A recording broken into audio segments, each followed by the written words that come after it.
Welcome to Burlap Teachers. Enjoy the video. Many phones heat up from heavy apps, charging, and direct sunlight exposure. Close background apps that use CPU periodically to reduce load. Lower screen brightness to 50% and disable high refresh rates when possible. Remove phone case while charging to improve airflow and heat dissipation. Avoid using the phone while fast charging for at least 10 minutes to let temperature stabilize. Keep the phone out of direct sunlight above 30 degrees C and avoid leaving it in a car.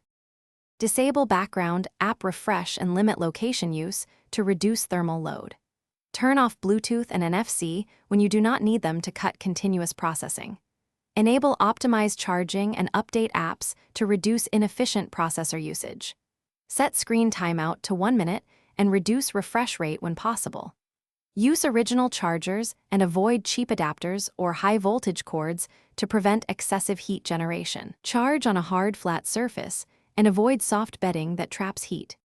Consider battery replacement if the battery is swelling or drains rapidly, because failing cells generate excess heat. Force a shutdown if the device feels very hot to touch or behaves unpredictably. Avoid puncturing or compressing the battery as it can cause fire or chemical release. Seek professional service for internal cleaning, thermal paste reapplication, or component checks when persistent overheating continues. Use safe cooling pads or a fan for temporary relief, but do not run heavy benchmarks while cooling. Thanks for watching. Consider subscribing if this video helped you.